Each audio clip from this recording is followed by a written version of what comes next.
Good evening, everyone. Welcome. Welcome to our first in our series for the year. I'm Tony Jensen. I'm the director of the MFA programs in creative writing and translation at the University of Arkansas. And tonight, I'll just be welcoming all of you, saying a few words, and then calling Connor Wyrick to the stage to introduce our esteemed guest reader.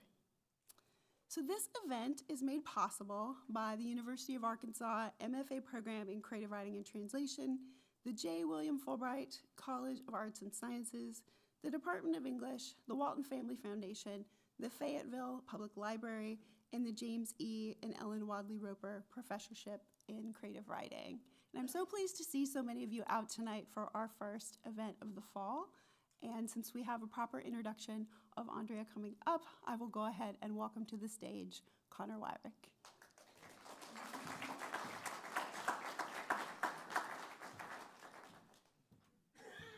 Hi, everyone. Tony, you said Andrea just now. Is it Andrea Cohen? Might be Andrea. Okay, that's straight from the source, so I'm going with that.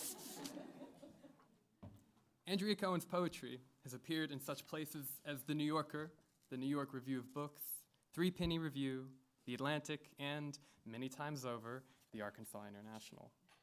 She has taught at the University of Iowa, Emerson College, UMass Boston, the Fine Arts Work Center in Provincetown, and Merrimack College, where she was the founding director of the Writers' House. The recipient of a Guggenheim Fellowship and several fellowships at MacDowell, Cohen now teaches at Boston University and directs the Blacksmith House Poetry Series in Cambridge, Massachusetts.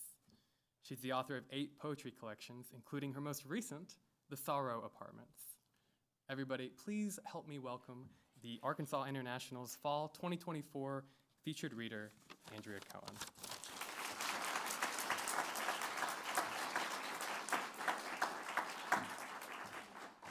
Thank you so much, Connor. How's the sound? It's okay? Great. Okay. How's that? Yep. Great. Thank you, everybody who brought me here. Thank you, Jeff. Thank you, everyone else from the department. Thank you to the library as well. And thank you all for being here. I hope it's not a wasted evening for you. It's a real pleasure for me. And I want to start with 2 things before I read my poems. I don't usually do this, but I want to give a plug for a book that I think is an important book. It's called I Brought the War With Me, Stories and Poems from the Front Line by Lindsay Hilsum, who's one of our, I think, most important war correspondents. She's been covering the front lines for about 40 years all over the world. And what she has said is that she takes a book of poetry always with her into these areas of conflict. And she paired 50 short pieces of prose about her experiences with people with 50 poems. And sometimes I wonder, what can poetry do? It seems to do something. So it's a book I'd recommend. And I want to begin with a poem by the Palestinian poet Mahmoud Darwish. I have a seat in the abandoned theater. I have a seat in the abandoned theater in Beirut. I might forget and I might recall the final act without longing, not because of anything other than that the play was not written skillfully. Chaos, as in the war days of those in despair, and an autobiography of the spectator's impulse. The actors were tearing up their scripts and searching for the author among us, we, the witnesses, sitting in our seats. I tell my neighbor, the artist, don't draw your weapon and wait, unless you're the author. No. Then he asks me, are you the author? No. So we sit scared. I say, be a neutral hero to escape from an obvious fate. He says, no hero dies revered in the second scene. I will wait for the rest. Maybe I would revise, one of the acts, and maybe I would mend what the iron has done to my brothers. So I say, "Is it you then?" He responds, "You and I are two masked authors and two masked witnesses." I say, "How is this my concern? I'm a spectator." He says, "No spectators at Chasm's door, and no one is neutral here, and you must choose your part in the end." So I say, "I'm missing the beginning." What's the beginning?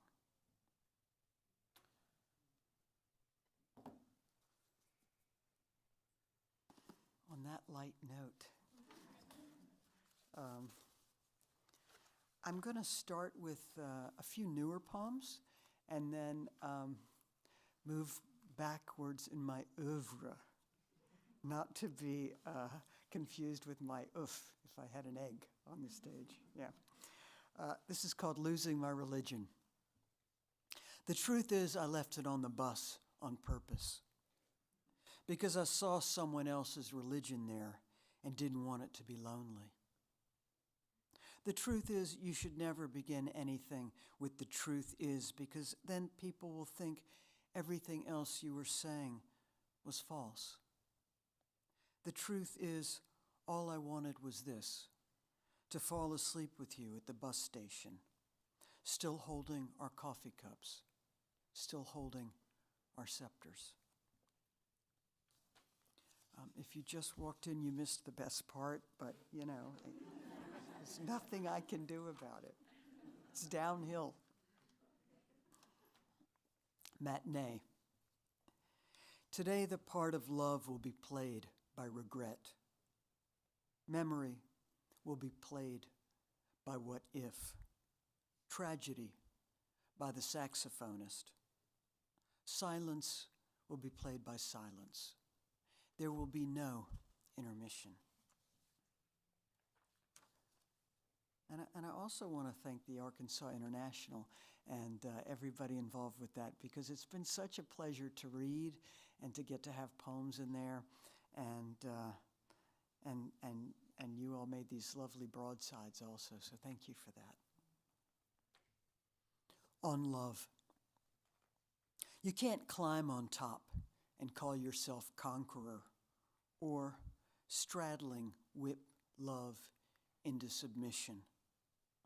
Love wanders from sky to sky. Once or twice, I've seen it there or felt a presence other than my own.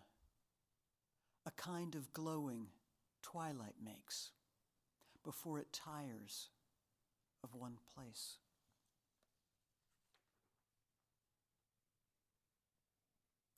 Lot's wife.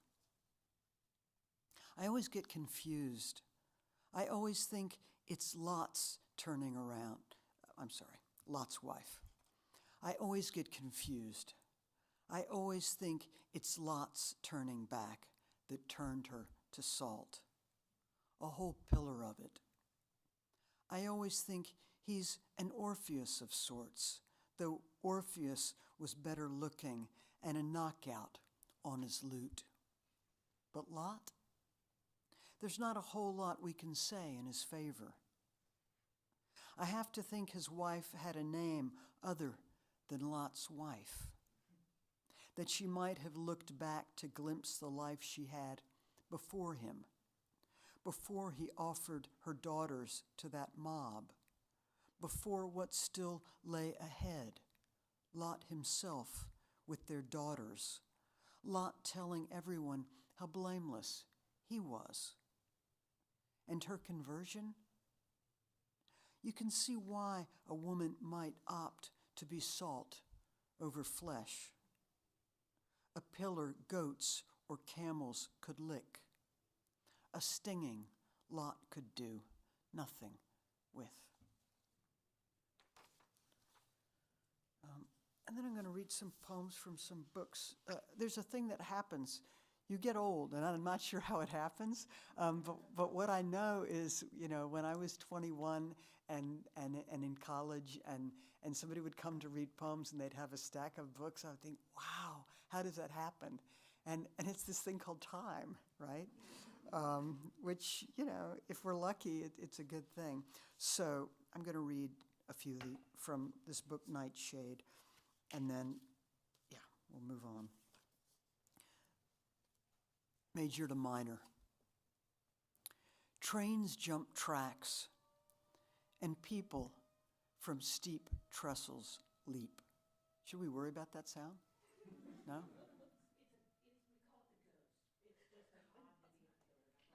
No, that's okay. I thought maybe it was a fan, Okay. We'll start. We'll start at the very beginning now. Major to minor. Trains jump tracks, and people from steep trestles leap. But mostly, it's the subtler shifts that hit us hard. The key to the city, not quite fitting. The epiphany of twin beds where there was one, like two icebergs no July knows what to do with. Kind of reminds me a little of my dog, when he's just happy. He's a hound, so he's always happy. Division of. You took the painting of the girl on the stair. You left the stair. You took the nail on which the girl in a pink haze hung. You left the hole in horsehair plaster and the crumbling that comes after.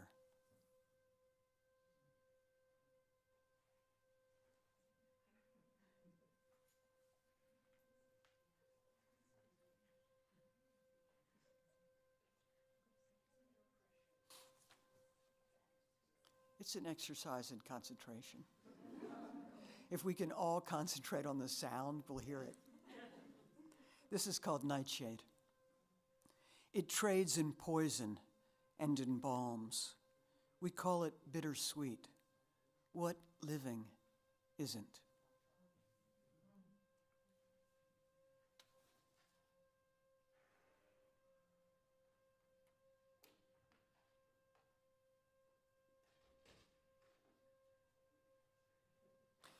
This next poem is a little poem. I was collecting some small things, and it was sort of a poem for the poet Kay Ryan, who's a wonderful poet. It's called Declarative. I give you broken things, so you won't ask, will this break?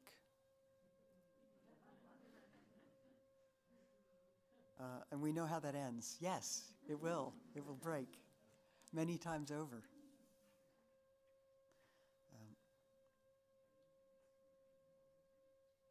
This is called, let's see. Oh, wow. So this is a book that is missing a page. Oh, no, it's not. This is a page turner that is missing who knows what. Okay. Stationery. In the stationery store, he asks for the sort of pencil that's mostly eraser. What do you call that, he asks. And the clerk isn't sure whether he means, what do you call that sort of pencil, or what do you call the desire for it? But she understands what's behind the question. And behind her counter, there's a room where quietly they erase each other.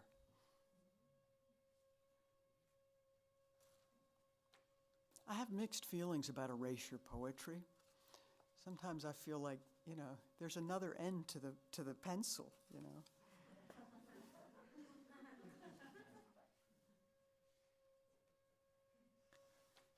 Night.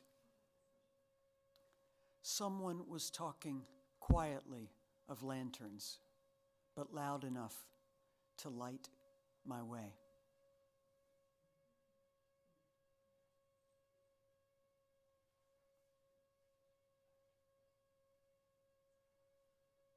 On divinity. I believe in divine intervention. When the gods rush past, I tackle them.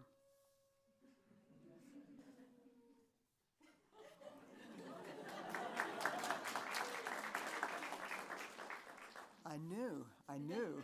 The gods, what can we do? This is called Fellow Traveler. She went everywhere with an empty suitcase. You never know when you'll need to leave swiftly with nothing. And the new world. See something, slay something.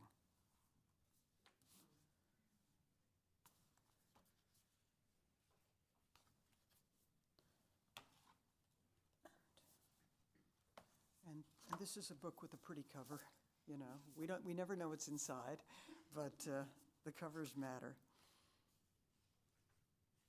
Wrecking Ball. Its offices are thin air. On days off, it still goes in. Wrecking balls are workaholics. They hang around up there, and even the idea of big sky crumbles.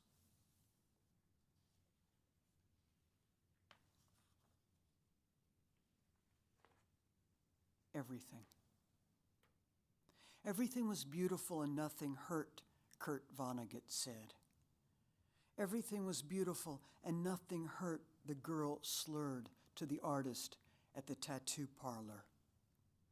The word made flesh isn't fictional. It's beautiful. It hurts.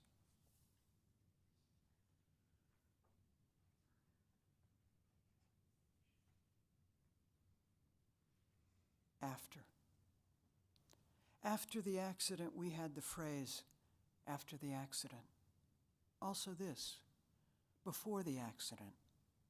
We had a drawer marked before and after and before happenings, we'd add atrocities and incidents, and the wild asters, someone before and after keeps leaving.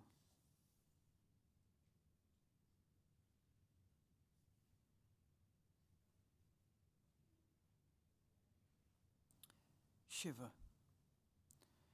Evenings we sit in the living room together. Friday, I take my mother's slot, noon, at the beauty salon. Ruth, who for 40 years washed her hair, washes mine. We're all in the desert together. Your mother liked the water cold, Ruth says. News to me. From 1,000 mouths are dead. Assemble. And I always say, I had a great mom. I was very lucky. I am very lucky. Yeah. I say other things too. Yeah. Registry. They asked for what they'd need. 1 cup and 1 plate. One day, whose stunt double would be night. One day whose stunt double would be night. And 2 miner's lights for when each was lost to the other. That was a poem I wrote for a friend who I grew up with when her oldest daughter got married. In her registry, they asked for 1 miner's light. And I said, that's a little odd. Why do you just need 1? And they said, oh, well, we have 1 already. Yeah. So the marriage seems to have worked so far. So I think they're doing okay, which we never know, right? This is called love. It's an extreme sport, like indoor beekeeping. So you all know of what we speak, yes? And yet we do it. What's up? What's up with that? Yeah. Okay, I'm going to read I think a couple more just from this book. Which were, I think both of these were in the Arkansas International. Seaside, I think, was in there, yeah. Let's see. Yeah, Seaside. Before the day at the beach, we scouted out the day at the beach. Because nothing happens without planning. Because we had to plant the sand and the idea of happiness. We had to haul in the water. All our pleasures were forays into wilds, were carry in and out, like our bodies, which glistened and were gone. And the story I like to tell about that poem is many, many years ago, I rented a house in Provincetown on a bluff up overlooking the bay. It was one of those houses that, more than 35 years ago, you could rent for 6 months with a group of people, and it was $500 for 6 months, not per month, for 6 months. And one of the other people was named Andrea Cohen. And she had this girlfriend who was very, very tall, and her name was Carol. And before they went for a July 4th picnic, a couple of days before, they went to the beach to scope it out. And I thought, wow, I would never do that. And she's an attorney now, and that Andrea Cohen, and I ran into her a few years ago at an AWP. And I think I told her I got a poem out of it, which, is what we always hope for, right? And then this was also in the Arkansas International. And the poem that you all made, several of you made into a lovely broadside, so thank you for that. What would have been his 19th birthday. The day arrives like a riderless horse.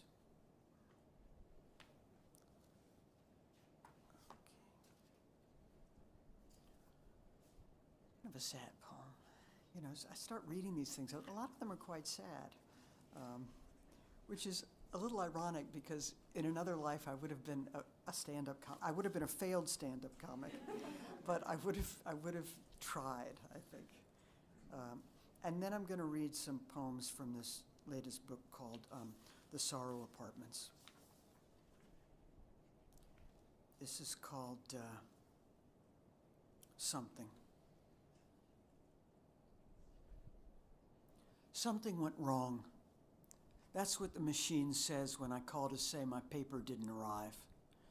Machines are trained by people, so they're smart. They know a thing or 50 trillion. Did you miss your Sunday delivery? It asks. I did, I say. I miss everything I say because it's a machine and it has to listen, or at least it has to not hang up without trying to understand why I called, which means trying to correct what went wrong. Let me see if I got this right, the voice says. You missed your Sunday paper. Yes, I say, but also I miss my childhood and fairy tales like Eden. I miss sweet Rob Roy's with strangers. I miss fabric softener and soft lighting. I'm sorry, the machine says. I'm having trouble understanding. Did you miss today's paper? Yes, I say, but that's not the half of it. Sometimes I just feel like half of me, and even that feels like too much. I'm having trouble understanding, the machine repeats, its syllables halted, as if trying to mimic an empath. I'm having trouble understanding too, I say. I used to understand so much. Photosynthesis, the human heart. I'd even memorized the Krebs cycle, but now all I remember is lifting the golden coil of the kitchen phone to maneuver under my mother's conversations. It was like lifting the horizon. There's a silence, and the machine asks, "Are you still there?" In a few words, please describe your issue.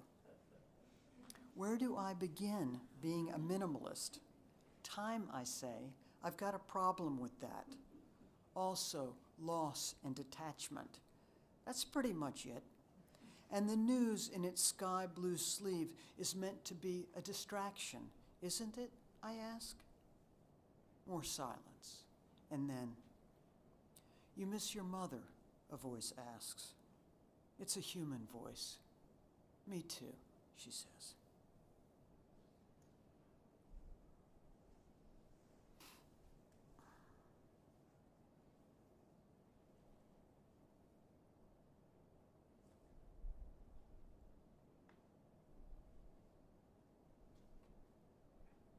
Eavesdropping on Adam and Eve.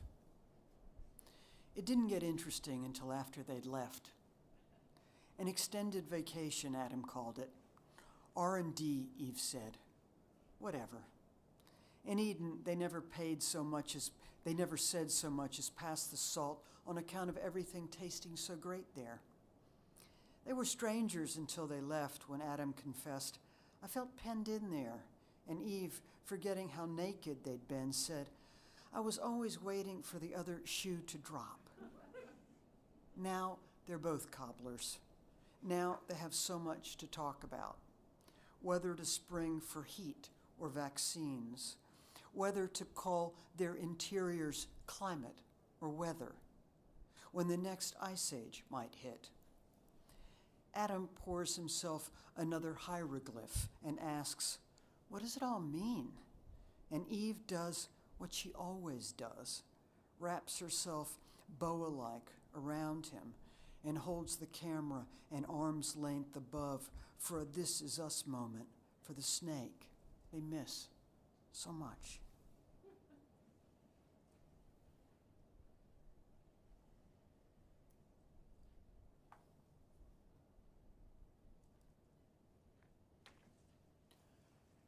Refusal to mourn.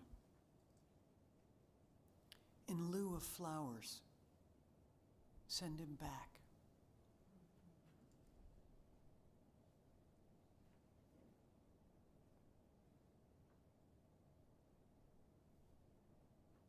Springfield. "Get a room," the dude in the blue Camaro yells. He's made of rage and tinted glass, and we're made of desire and what if. And what I want to say is, dude, we have a room, but we got hungry. Every 3 days we have to eat or get mimosas or get yelled at by you. "Get a room," he yells again, maybe because he thinks we're hard of hearing or because it pains him to see our affection. Maybe he thinks, what a waste, 2 women who could have loved him instead. Instead, we get sandwiches to go and go back to the room we call our room, which could be in any motel, near any off-ramp, in any Springfield, with its anonymous white walls and towels, with the empty drawers you love and the flat screen TV that seems to keep getting bigger and flatter.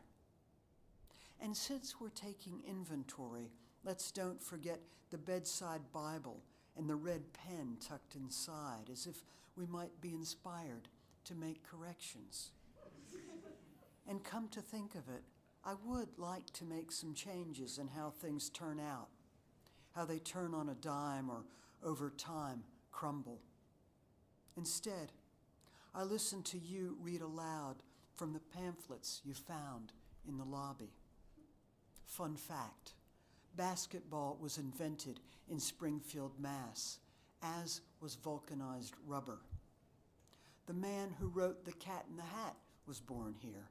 And perhaps most importantly, this is the birthplace of interchangeable parts, or at least where they first caught on. Think assembly lines, think mass production. I'm thinking about the fun fact of you, about how much I love origin myths, about how people aren't things. We can't be vulcanized. We can't, like faulty chains, be replaced. And I'm thinking about that guy in the Camaro, about how what really drives him is loneliness, how we see iterations of him in all the Springfields we find ourselves in, because that's your fantasy. you and me in every Springfield in America, in Nebraska and Ohio and North Dakota, in townships in Jersey and Michigan, always in a motel bar, pretending we've never met. And after a while, after Idaho and Maine, after Springfields in Kentucky and East Texas, the myth rings true. It's old hat, old cat in the hat, the white walls and small bars of soap, the falling asleep in the middle of a life, the waking to one place named for another. Not a fun fact exactly, just what the Russian novelist, not immune to Springfields, knew about unhappiness.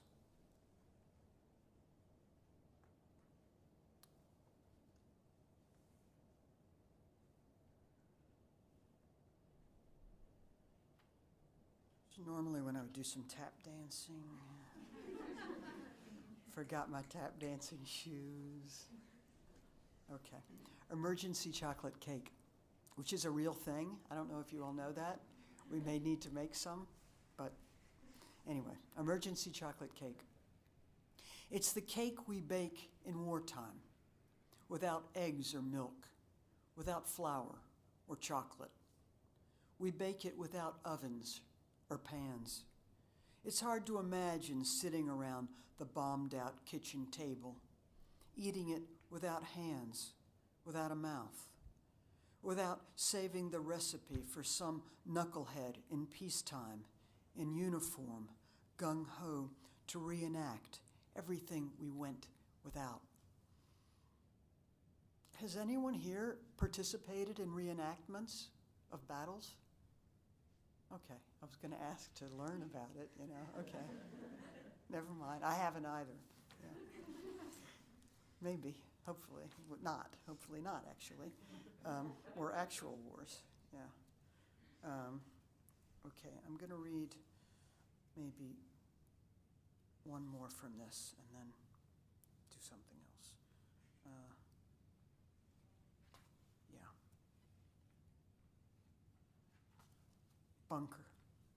Bunker. What would I think coming up after my world had evaporated? I'd wish I were water.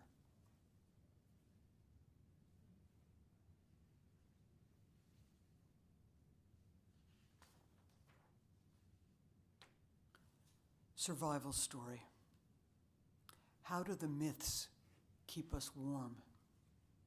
We burn them.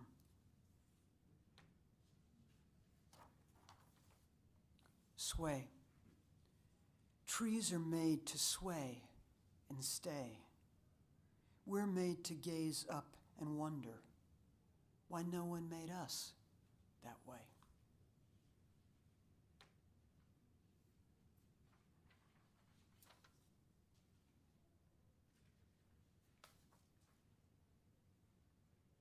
Pillow fight.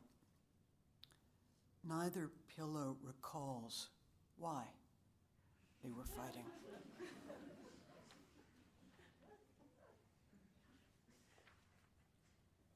What art can't save. Green stamps, rainwater, a man named Art, dartboards, the flagrance of flowers. I don't know how many of you remember green stamps.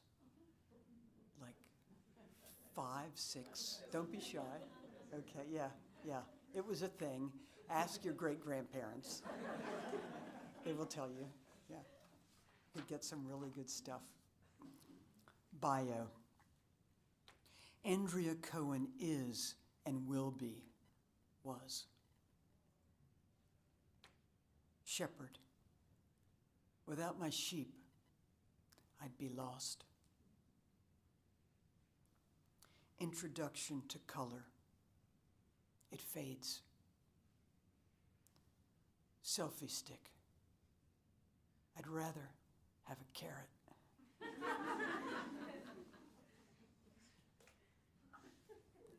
heaven. It's hell for the girls who loved bad boys. I'm going to read 3 more poems. I don't know if any of you know the poet or the poems of Jane Mead, who was a wonderful poet and person who died about 5 years ago. And if you haven't seen her poems, read her poems. And there was a poem published in the New Yorker after she died called "I Wonder If I Will Miss the Moss." And this is a poem written in response to that for Jane Mead, or after. It's called "Coming Back." "I'd want to be moss," she said, "moss, which greens where grass can't, a softness, a carpet that doesn't fly off, which isn't magical, but simply where she isn't, but simply is where she isn't."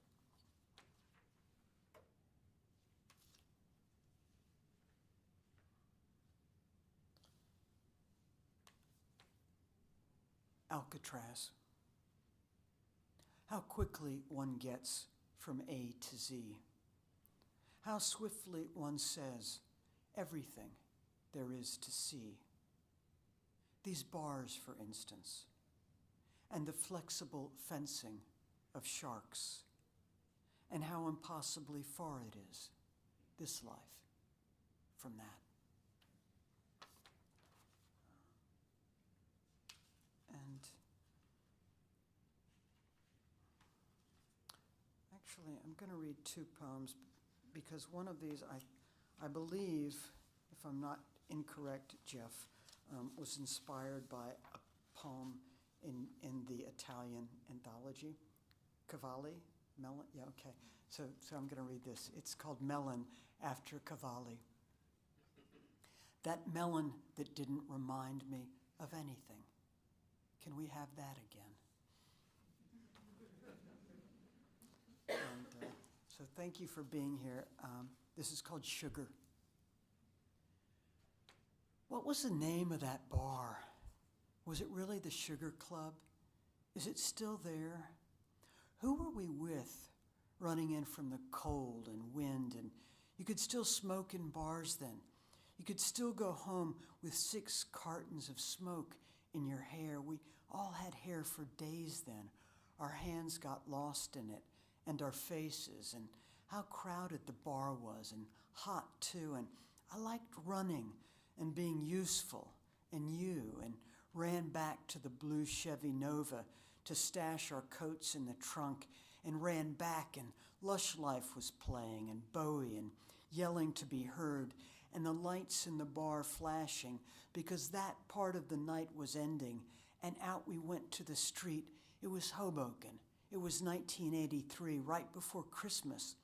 And I turned left, and everybody else went in the other direction, and this way, you said. And I said, no, I ought to know I'm the one who ran back to the car with all our coats and the key, and who could have guessed, what are the odds, that it was somebody else's car, our key unlocked, and that blue Nova was long gone to Teaneck or Long Branch or Secaucus, and we looked and looked in the empty dark of our car's trunk. It was like looking for gold at the 7-Eleven, and someone said, "How stupid could you be?"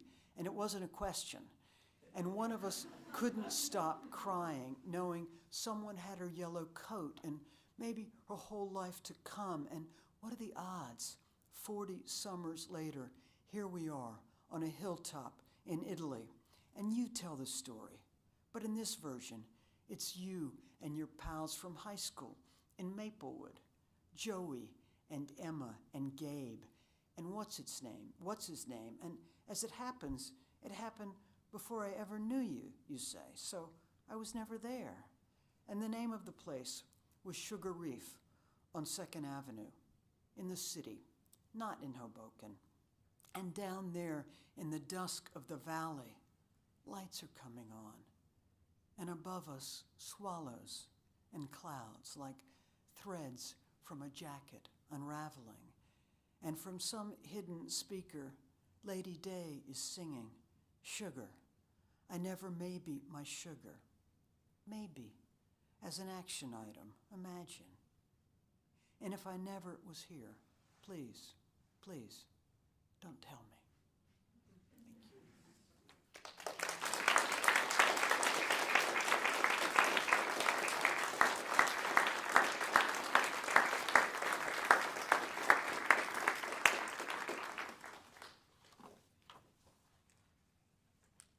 Thank you, Andrea. That was wonderful. Is this on?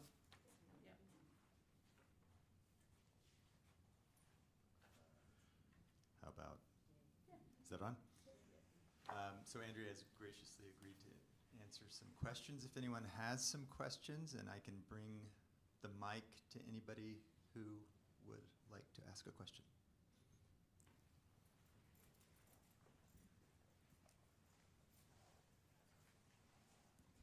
Thank you. Since you mentioned Kay Ryan earlier, I just wondered if she was one of the inspirations for your minimalism as you described it, or does it run deeper than that? I don't know that anything in me is that deep. I've been told that it's very hard for me to be serious about anything, so I do try. You know, I feel like I came to Kay Ryan a little bit late. I mean, late, maybe 15 years ago or something like that. But I think that when I found her, I thought, oh yeah, this makes sense, you know, and I think that I found in her something that felt kindred to me, and so have been, I'm sure that I've learned from her poems and been inspired certainly a good bit by them, yeah. Question number two, you mentioned now that poetry's become performative, the gap between stand-up comedy and what we're expected to do. So would you care to flesh that out a little bit? What is the intersection of Poetry. performative poetry and what an audience has come to expect? Okay. Through Well, I stand-up guess there are comedy. different expectations with poetry. I mean, certainly there's spoken word poetry, and there are poets who are really performers, right? And what they do can be fabulous. And then there's, you know, I'm not one of those performers. And of course, what we always want is the poem that is performed to also be whole on the page as well, right? Because the poet isn't always there. And then, of course, there are also poets who don't do their own work justice, right? So they can be terrific poets and then read it in the way that, you know, we hope to not read poetry. You know what I mean? And sometimes I'm told I'm doing that, and I try not to. Yeah.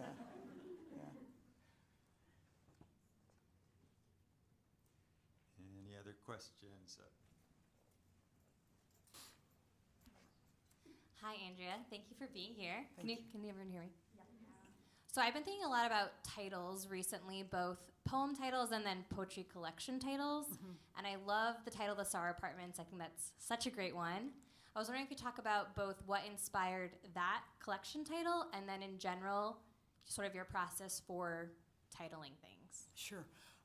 Well, it's kind of a great story. I mean, I think that title. I was at AWP, the one that was in Portland, and that was before that pandemic thing. And I didn't go to any of the talks, but I was just, one day I had been walking around for about 2 hours. I had no idea where I was. And I was standing in front of this really big building, and this man came up to me, and he said, are you Andrea? And I said, yes. And he said, I have keys for you. And I said, no. And then he said, yeah. And I said, no. I said, you want another Andrea? And of course, at this moment, I'm thinking, oh, this is a poem, you know? And I'm imagining, what if, and it was this sort of, you know, huge building behind me, and I thought, what if he wanted to give me the keys to the Sorrow Apartments? And I didn't want the keys to the Sorrow Apartments. And it's funny, because when I tell people that story, they say, oh, well, you know, what if it could have been the keys to, like, the Paradise Apartments? And it could have been. I guess that would have been another poem. And so I had that poem and I thought The Sorrow Apartments was just it's not my favorite. I didn't read that poem. It's actually not my favorite poem in the book, but it's my favorite title. So that's why it became the title of the book. And then I would say, everything, it just seemed, I don't know, like it seemed like the proper title for this book, kind of to include everything. And then I actually thought the next book should be called Nothing, but that didn't work out. And Nightshade seemed like a proper title for this because of that bittersweetness, the balm and the poison. And I tend to make titles of poems generally very short, and I think I do that because I don't want to give too much away in a title. I want people to have an entry to the poem, but to be kind of surprised, to have some kind of context maybe, but not to know, okay, it's about this. So that's why. Yeah. Thanks.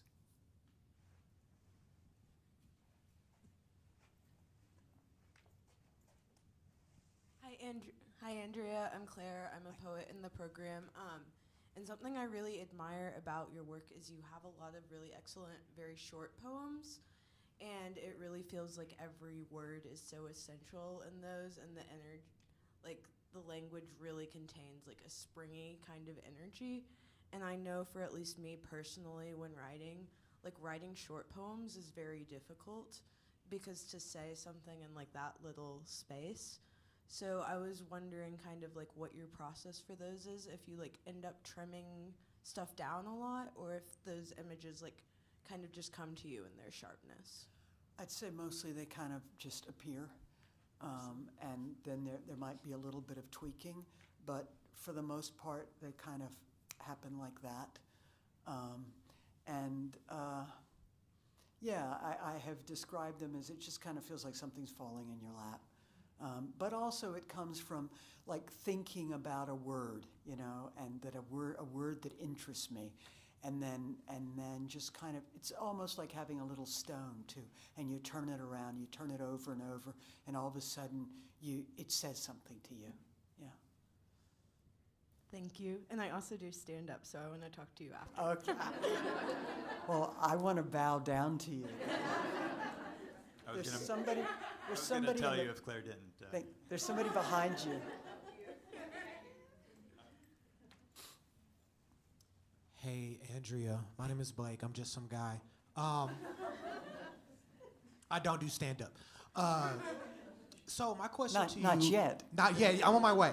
My question to you is a question. I'm an artist. I like to do art things. How do you maintain a sense of honor in your work? When you say honor, what do you mean by that? Ooh. How do you maintain your sense of honor in your work? Okay. Well, I guess I try to write about with a certain kind of honesty, and I try to write about what I think matters, and that means, I don't have a lot of patience for pretense. So I guess the I think of the word integrity, and this is there's nothing conscious about it for me. What I do is pretty much get up every day and sit down at a table and write, and see what happens. So I'm not thinking about honor. I'm not thinking about integrity. I guess that my teachers are poems that I love. I could also say poets, but it's really it's poems that I find that inspire me, and those are my guideposts. And so I look to them, and so I don't have to do a lot to stay honest. If I have these great poets and great poems around me, and I read them, and hold their hand or sort of go where they're going, and pay attention to what's going on in the world, I guess that's what I do. It's a good question. It's not something that I really have thought about in that way. Yeah.